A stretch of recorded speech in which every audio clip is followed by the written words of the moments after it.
Good morning, church. Thanks so much for tuning in to New Heights Church. Whether you are watching online or in a small gathering of some sort, we are definitely a people in exile at this time. So thank you for your grace and patience during exile.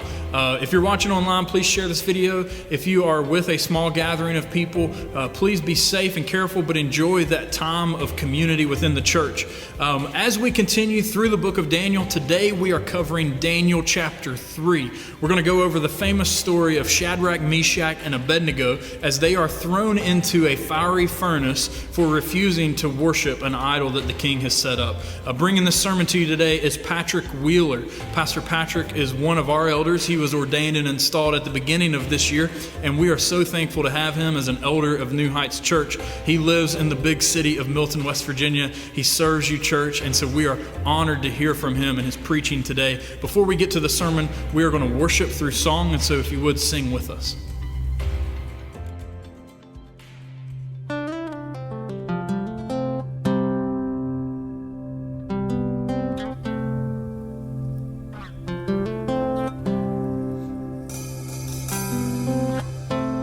I count on one thing: the same God that never fails will not fail me now.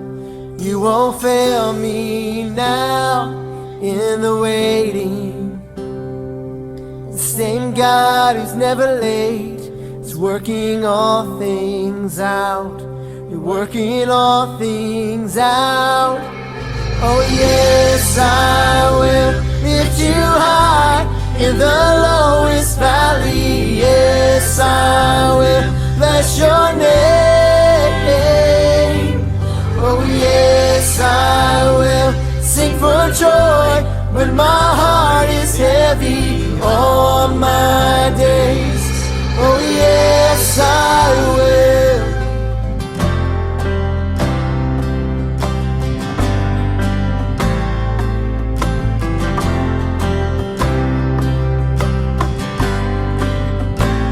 I count on one thing: the same God that never fails will not fail me now. You won't fail me now in the waiting. The same God who's never late is working all things out. You're working all things out. Oh yes, I will lift you high in the lowest valley. Yes, I will bless your name. Oh yes, I will sing for joy when my heart is heavy all my days. Oh yes, I will for all my days. Oh yes, I will, and I choose to praise, to glorify the name of all names. And nothing can stand against.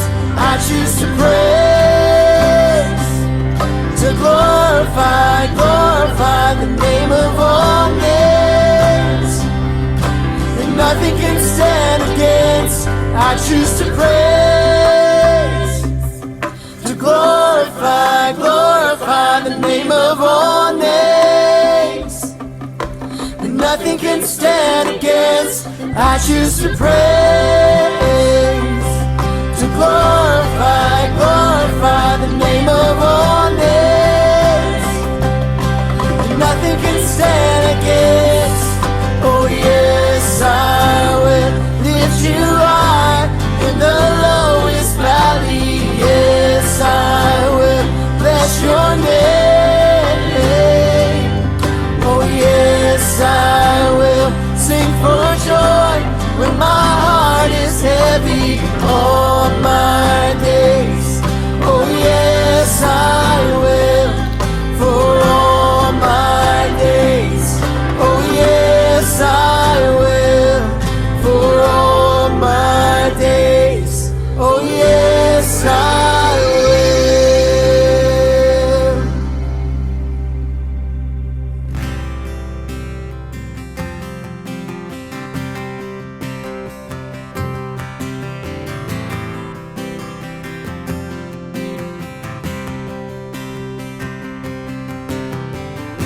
There's a grace when the heart is under fire.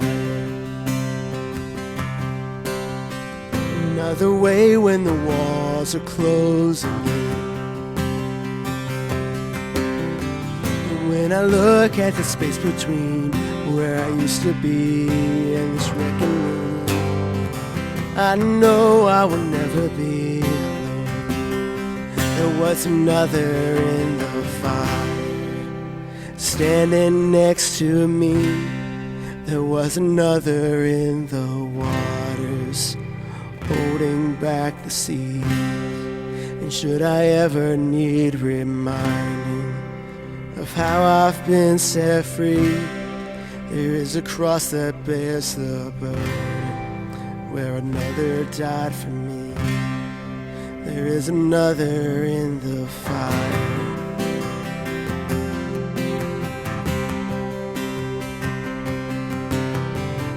All my dead left for dead beneath the waters. I'm no longer a slave to my sin anymore.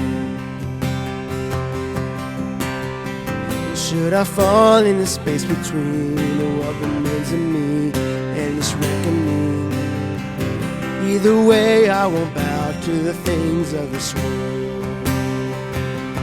Yes, and I know I will never be alone.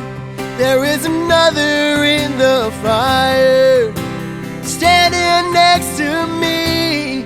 There is another in the waters, holding back the sea. And should I ever need reminding what power set me free, there is a grave that holds nobody, and now that power lives in me. There is another in the fire. Oh, oh, oh. Yes, there is, yes, there is.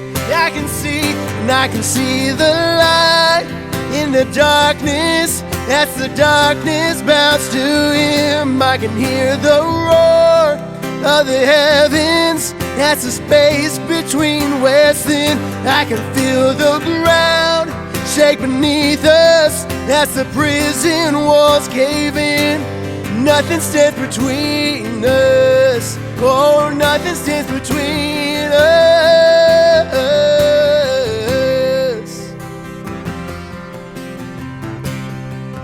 No other name. There is no other name but the name that is Jesus. He who was and still is and will be through it all. So come what may in the space between all the things unseen and this reckoning, and I know I will never be alone. Oh yes, I know. And I know I will never be alone. There'll be another in the fire, standing next to me. There'll be another in the waters, holding back the seas. And should I ever need reminding how good you've been to me, I'll count the joy in every battle, 'cause I know that's where you'll be. There is another in the fire. Oh, oh, there is another in the fire. Oh, oh, another in the fire. Another in the fire.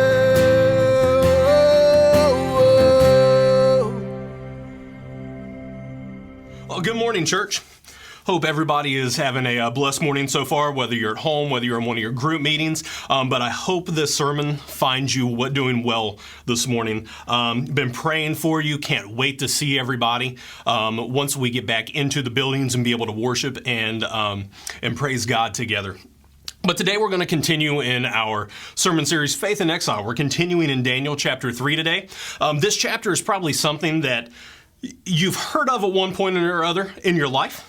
You know, this is the story of Shadrach, Meshach, and Abednego. This is when they get thrown into the fiery furnace. But today we're going to spend a little bit more time expounding upon the story that we may have heard during Sunday school while we were growing up. So what we're going to see through this is that there's some suffering.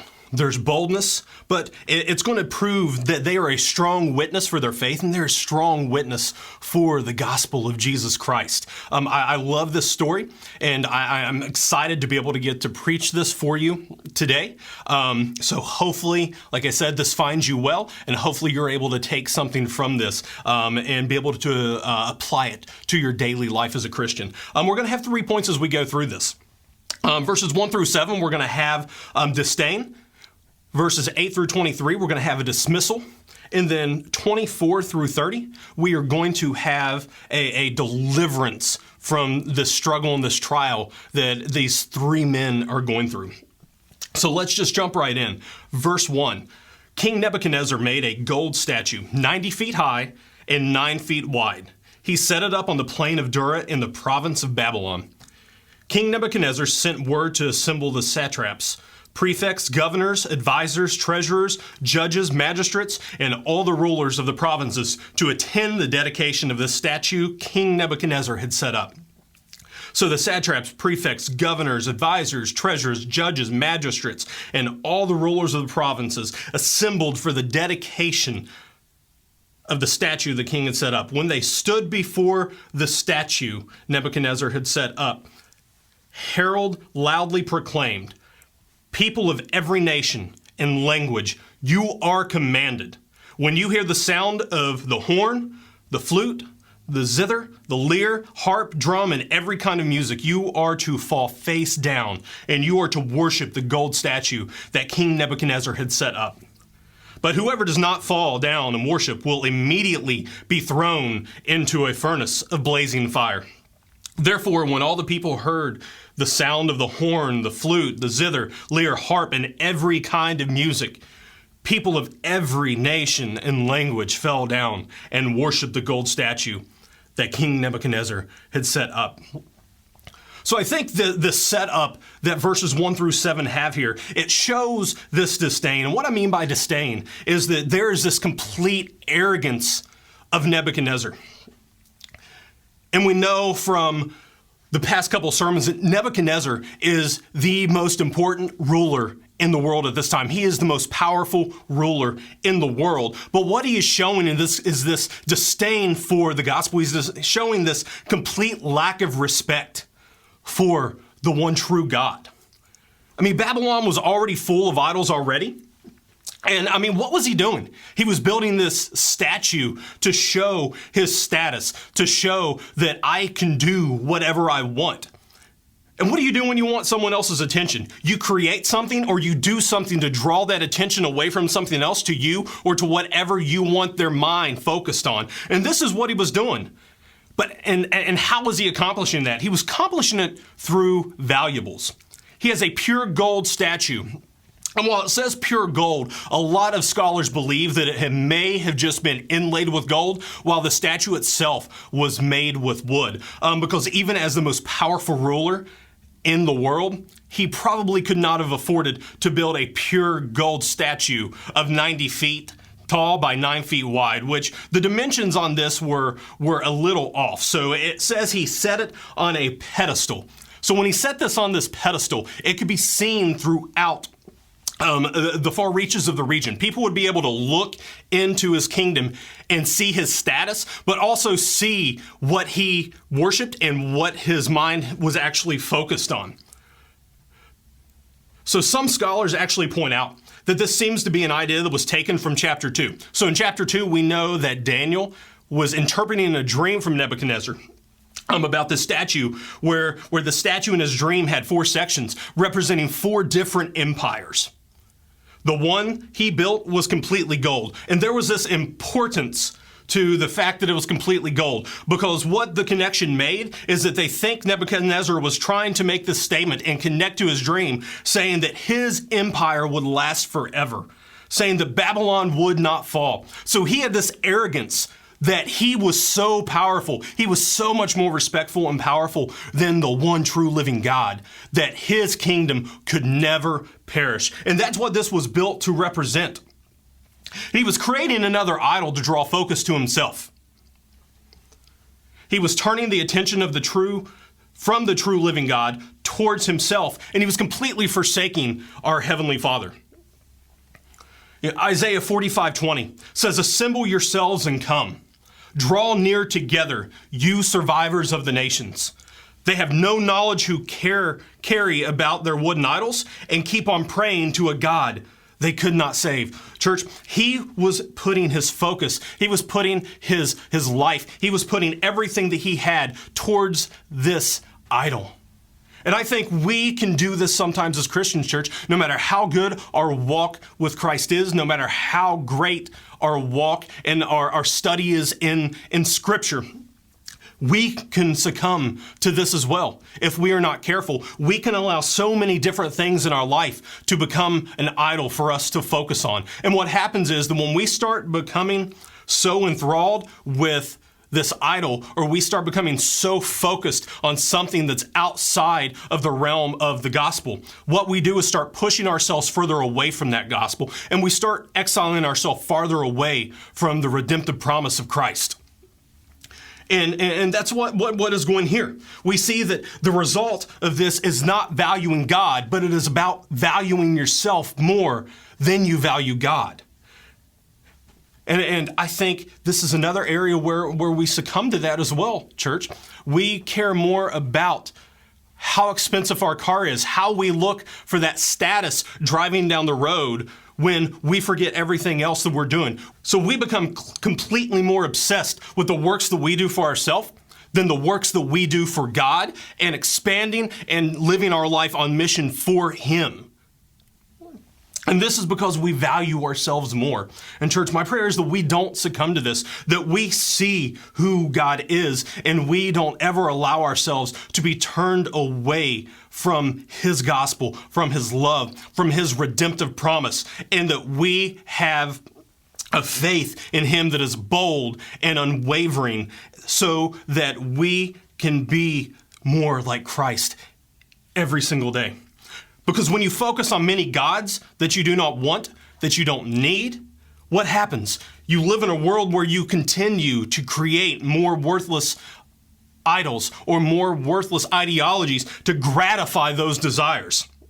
And in church, those desires will never be satisfied. Let me tell you, those desires will never be satisfied unless they are through Christ. And what does King Nebuchadnezzar do here? He tells you that if you don't follow his way of life, he tells you that if you don't follow his religion, if you do not follow him and worship him and the gods that he worships, you will be sent to a fiery death.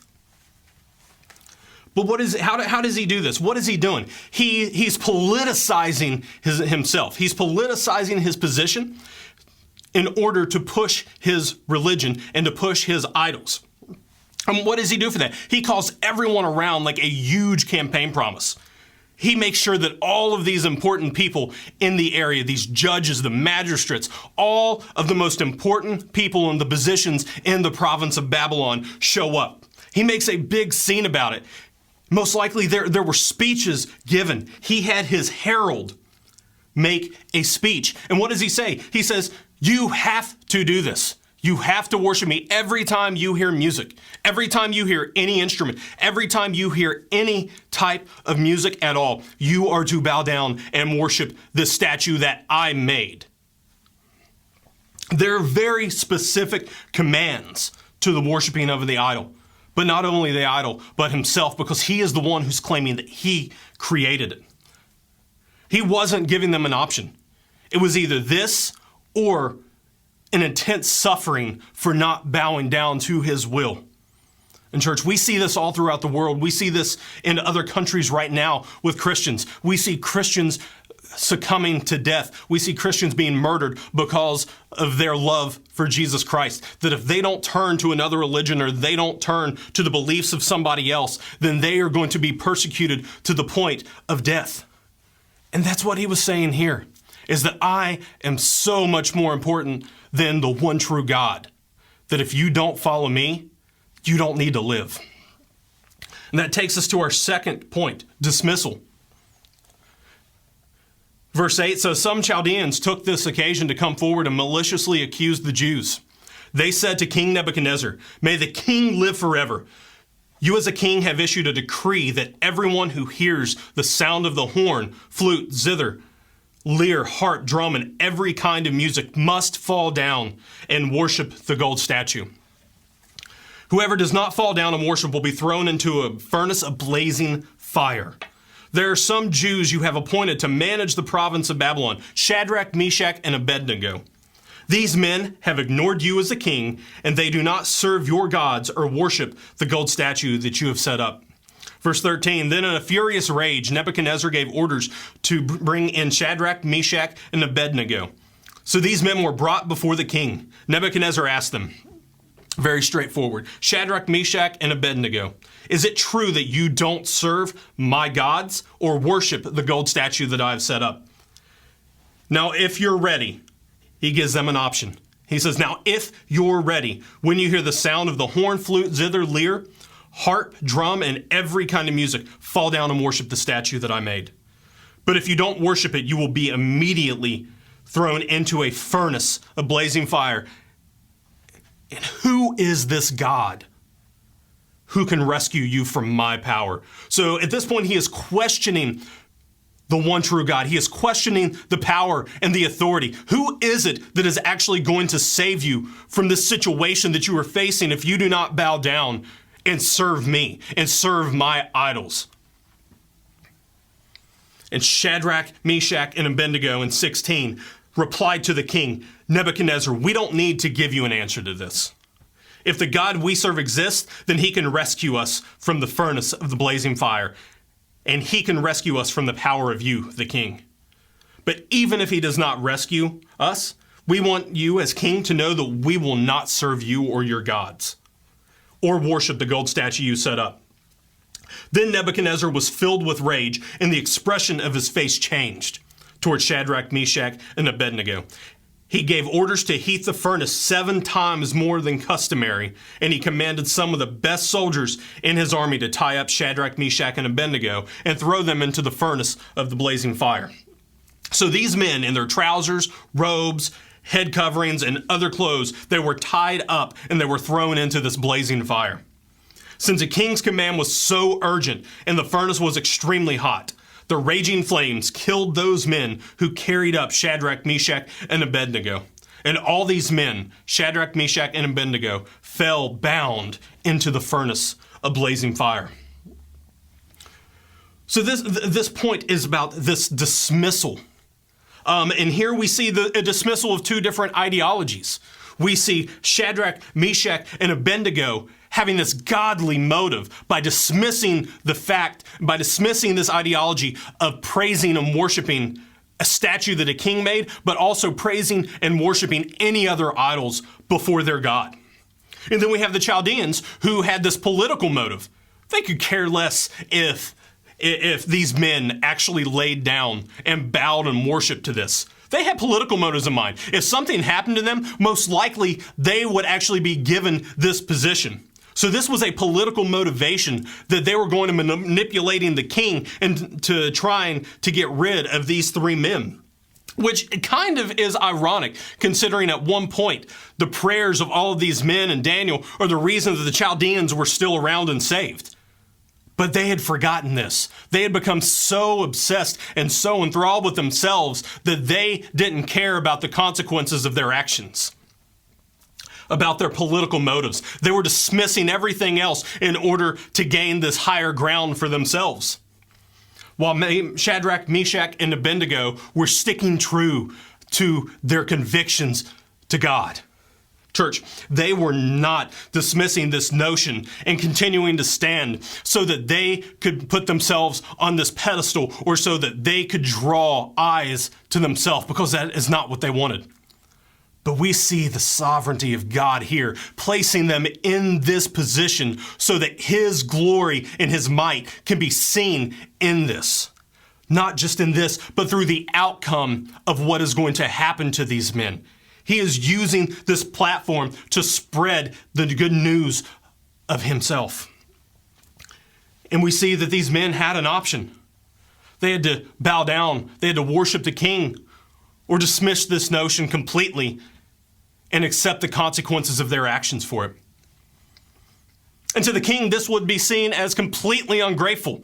Now, mind you, it wasn't the perfect conditions that these men and Daniel were brought into Babylon. But at this point, they were managers, or they were overseers of the province of Babylon. So they were in a high authority. They were in a respected position. And the king saw this as an impiety. He saw this as them looking down up on himself and on his gods, and was questioning him in his rule.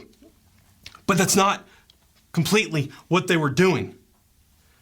These men were standing for the convictions of their faith when they were being put on to the spot, church. Can you imagine the audacity that the king thought of these actions of the men at this moment? I've given you everything. You are overseers. I've given you this province. You have a place to live. You're probably wealthy. And you're turning your back on me. Church, that is exactly what we do to God on a daily basis. We begin to become so focused on everything except for his word that we become impious towards him. We become to forsake him instead of living a life that is worthy of being a Christian. He says, how can you turn from the person who gives you everything? It's a question I want you to ask yourself. How can you turn from the person, from the God who has allowed you to have so much and only ask for so little back from you?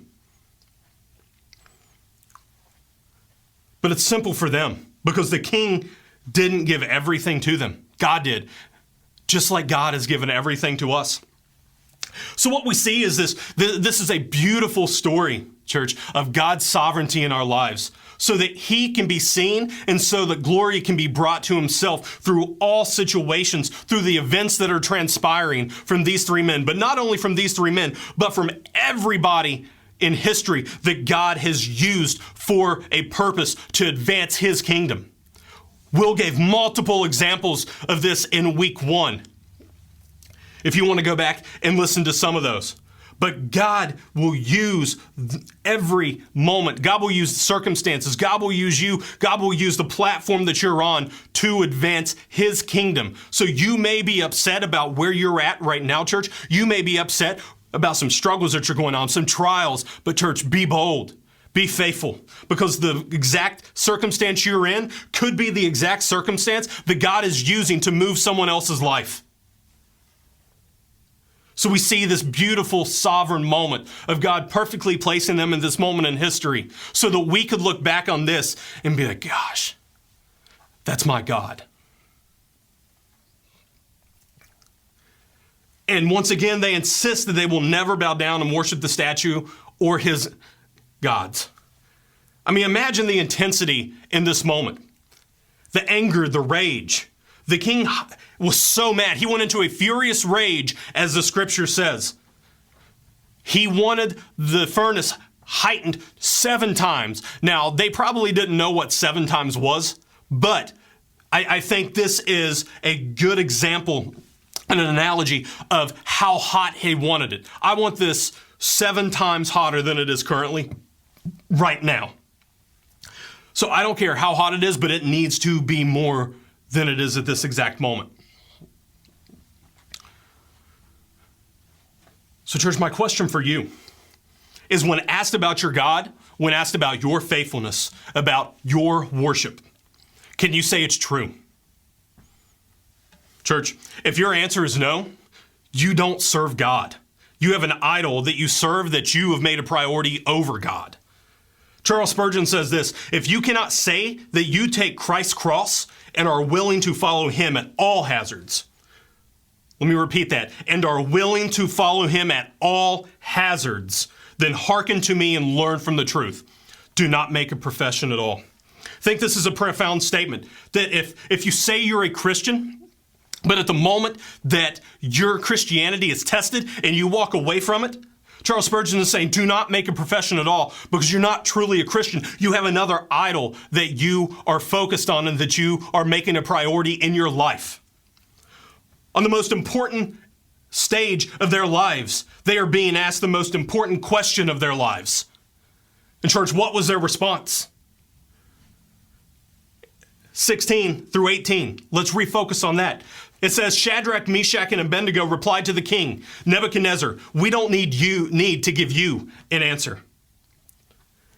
If the God we serve exists, then he can rescue us from the furnace of blazing fire, and he can rescue us from the power of you, the king. But even if he does not rescue us, we want you as the king to know this. We will not serve your gods or worship the gold statue that you set up. Church, this is a mic drop moment. They are put on the most important stage of their life up to this moment. Probably the most important altogether. And what do they say? They said this most powerfully explosive statement. Whether they died or not, we will not bow down to your idol. Whether the God we serve exists, he will rescue us. And even if he doesn't, we will never bow down to your God. The only God that we will serve is the one true living God, the Most High God. Church, 21 years ago, last month, was one of the worst school shootings in history in Columbine, with these two young men that were so far gone from the gospel that they started going on the shooting rampage. And there are these two girls during the shooting. One is named Rachel Scott, and the other is Valine Schnurr. Rachel Scott, there are some mixed reviews about what happened. But with Valine Schnurr, there is one thing that everyone is certain on. That is, one of these young men walks into a library. As they begin shooting, as they begin taking lives, she becomes injured. And they hear her crying out to God for help. And one of them walks over to her and says, do you believe in God? Church, at this moment, she had two options. She had an option to say, no, I do not, and face the chance of living. Or she had an option to say yes and know that there was probably a certainty in death. Church, she chose that second option. She told them that, yes, I do believe in God. And they said, why? And then shot her. Church, at the most important moment in her life, she held true to her convictions, knowing what the consequences of that action was going to be. So Matthew 10:26 through 28 says this, so have no fear for them, for nothing is covered that will not be revealed, or hidden that will not be known. Verse 27, what I tell you in the dark, say in the light, and what you hear whispered, proclaim from the housetops. And do not fear those who kill the body, but cannot kill the soul. Rather fear him who can destroy both soul and body in hell. So church, what we see from Shadrach, Meshach, and Abednego and Valine Schnurr is that they had no fear in this moment. Nothing that they knew was not going to be revealed. And what they knew, they were telling to the world. They were not scared to die. Their focus, Shadrach, Meshach, and Abednego, their focus is on God and his saving grace. It's not on this king. But their faithfulness is rested in the fact that God's power was not confined to the capacity of that furnace, church. God's power was being used in their lives for his glory and for his purpose. Let's look at Job. Job 13:15. Though he slay me, yet will I trust him. Even so, I will defend my own ways before him. Church, Job in the Old Testament, this is a man who God allowed Satan to tempt. God allowed Satan to get into his life. He lost everything, family, house. This guy was not in a good place. What we see is this beautiful, sovereign story. Once again, that God was using Job for his glory. And he says, though he may slay me, I will trust him. He said, I will defend my own ways before him. So no matter what is going on in your life, church, no matter what struggles you are going through, no matter what circumstances, or no matter what time you are in your life, church, know that you can trust in our risen Savior. Know that you are called to defend your ways before Him. Their faith, Shadrach, Meshach, and Abednego, their faith led them to a realization that if they perished inside of that furnace, that their life would be just beginning, church. Because God does not just take life, but God is the creator of life. And not just the life that we have right now, but the life that we will live with Him for eternity. So either way, they knew that God was going to take care of them. They had this dismissal that there was not going to be anything else in their life that was going to be more important than their true God. And church, this is a true example of living out their faith through their actions. This is what we are called to do as Christians. This should be a model in how we act towards others, a model in how we use our words toward others. This should be a model and a blueprint for our relationships. This should be a model for how we raise our kids, for how we act in public, how we don't act in public. We are called to speak the truth clearly, church, no matter what the cost. We are to dismiss all the other ideologies in our life. We are to dismiss those idols, those obsessions. We are to dismiss everything that does not bring glory to God. We are to dismiss everything that draws us farther away from the gospel and exiles us from an eternity with Jesus Christ. We are to dismiss everything that draws us away from the true redemptive promise of our risen King. Romans 8:35 through 36 says, "Who shall separate us from the love of Christ? Shall tribulation or distress or persecution or famine or nakedness or danger or sword? As it is written, for your sake we are being killed all the day long. We are regarded as sheep to be slaughtered." Church, we know that as a Christian, there are going to be rough times. We are not called to a life of prosperity. We are not called to a life of wealth. We are not called to anything but to serve our God.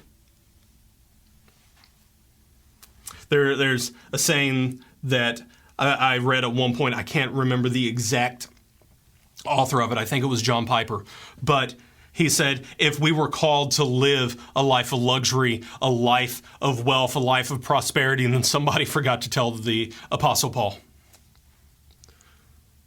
Church, we will be persecuted. We will go through struggles. We will go through trials. But remain sound in your faith and in God, and know, just as Psalms tells us, that God is our refuge, God is our strength, and God will get us through it by helping us in it. And while we may know the dangers, we must always be prepared to face the consequences of the truth, church, just as Shadrach, Meshach, and Abednego did. And that leads us into the last point, deliverance. Verse 24, "Then King Nebuchadnezzar jumped up in alarm. He said to his advisors, 'Didn't we throw 3 men bound into the fire?' 'Yes, of course, your majesty,' they replied to the king. He explained, 'Look, I see 4 men, not tied, walking around in the fire unharmed. And the 4th looks like a son of the gods.' Nebuchadnezzar then approached the door of the furnace of blazing fire and called out, 'Shadrach, Meshach, and Abednego, you servants of the Most High God, come out.' So Shadrach, Meshach, and Abednego came out of the fire. When the satraps, prefects, governors, and the king's advisors gathered around, they saw that the fire had no effect on the bodies of these men. Not a hair on their heads was singed. Their robes were unaffected, and there was no smell of fire on them. Nebuchadnezzar exclaimed, 'Praise to the God of Shadrach, Meshach, and Abednego. He sent his angel and rescued his servants who trusted in him. They violated the king's commands and risked their lives rather than serve or worship any god except their own God. Therefore, I issue a decree that anyone of any people, nation, or language who says anything offensive against the God of Shadrach, Meshach, and Abednego will be torn limb from limb, and his house made a garbage dump. For there is no other God who is able to deliver like this.' Then the king rewarded Shadrach, Meshach, and Abednego in the province of Babylon."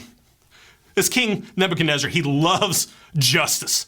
I mean, if you don't worship him, he's going to throw you into a fire. If you don't worship his gods, he's going to throw you into a fire. You're going to succumb to death because you don't worship anything that he does. And what do we have here? We have this surprise. We have this realization that this God that they are serving is the Most High God. And what does he say? He says, if anyone says anything against him, your house will be a garbage dump and you will be torn limb from limb. We see this transition from him not accepting God to maybe accepting God. So he says, he acknowledges that he is the Most High God, but he still doesn't have this understanding that he is the only God. And the Septuagint, which is the earliest Greek translation of the Old Testament in the Hebrew Bible, the very first verse that we read, Daniel 3:24, it says the king was grabbed his attention was grabbed when he heard them singing praises. Here it says he was jumping with alarm. And I want to say he was grabbed with attention. So when you're grabbed, you're actually subdued. Someone grabs you. You can't move. You're so focused on what's going on that you can't turn your attention to anything else. And this is how I see this, is that God has moved in Nebuchadnezzar's life, and we see him jumping up with this alarm. Why does he jump up with it, though? Because he hears singing, he hears praises. He sees these men walking around. I mean, let's look back to one of the last couple of verses before this. It was so hot when they opened the furnace to put Shadrach, Meshach, and Abednego in. It actually killed the men who were putting him in as soon as the door were open. So we know this fire was extremely hot. We know that it was extremely dangerous. So how then can it be that these men were singing? How can it be that they were actually walking around when they had been under bondage? It's because their God that they refused to turn away from sent his angel to help them through this. Not only were there four of them, but he emphasizes that they were walking. So I want to look at that for just a second as well. So the bondage and the bondage that held these men was no longer there. They were free. And church, this is true of the deliverance in the gospel of Jesus Christ. That no matter what the bondage is, no matter what the bindings are, no matter what your past has been, church, God can free you from that. The past is the past, but leave your future to God, church. God can change your life in a moment. It doesn't matter what everything that happened to you in your background is. God will lead you away from that. God will deliver you from that. There were no scrapes. There were no burns. There was not even a smell of smoke apparent on their bodies, church. And I love the fact that Daniel writes this, because these are the smallest, minute details that we may look over, but that God used in this instance for his glory. What we see is that there is a complete deliverance. There wasn't just some scraps, some burns, some scrapes, some burns. There was this fully complete delivery, because that is the promise of God throughout history, is that I have a promise for you, that I am going to redeem you, that I am going to bring you out of bondage. I'm going to bring you out of slavery. I am going to save you. And that is what he has done here. He has completed this miraculous delivery out of this furnace for these three men. And their trust in the circumstances that God placed them in allowed the power of God to be seen through this. It allowed others to see that the Most High God is the true God. Their faith in the true living God resulted in their deliverance from harm. And that is the same exact thing for us, church. Is that a true understanding and a faith in the true living Word of God can lead us out of our trials and out of our struggles. That their trust that no matter what the consequences of their actions would be, delivered them from the hands of the bondage and the pain that the king tried to instill on them. So the persecution that they were seeing, God delivered them from that persecution, regardless of those consequences. And God is with you every step of the way, even when you feel that he may not be, church. God is allowing those circumstances to use you for his good. But he will always be there in those circumstances with you. In Isaiah 43:2, Isaiah says, when you pass through the waters, I will be with you. And when you pass through the rivers, they will not sweep over you. When you walk through the fire, you will not be burned. The flames will not set you ablaze. God is telling you, church, I will protect the elect. I will protect my own for all of eternity. And I think most importantly, let's see the king's reaction through this. He has an acknowledgement of the Most High God. The term Most High God is used 13 times throughout Daniel. Daniel is emphasizing the importance that there is no other idol, that there is no other God, that the true living God is the one and only. This is more than any other book except for one book, and that is Psalms. But he has an acknowledgement that his God is not the God. So while he acknowledges God, he being Nebuchadnezzar, he still doesn't get the mindset to go away from this polytheistic belief to this monotheistic belief. He still believes that there are other gods, but that this God is greater than his. He can see answers to his questions that were asked previously prior to throwing them in. Who is this God that is going to save you? This God is the God of deliverance.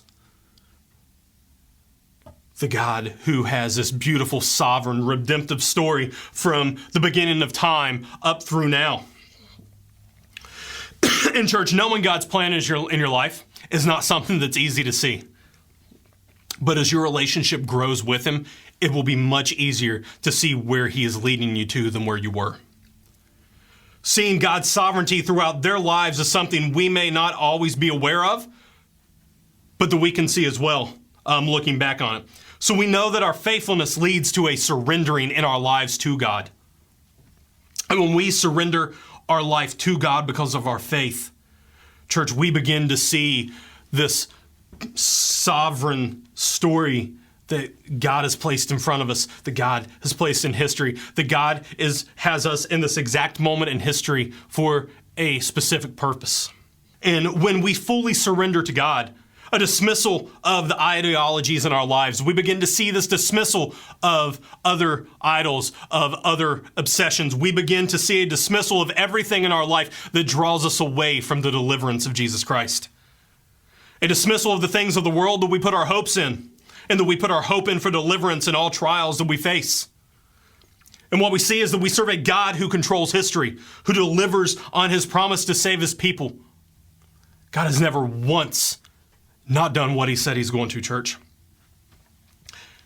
And my prayer for us is that as we go through these uncertain times, as we begin to go out of this quarantine, that as we go back out into the church, that church, we can be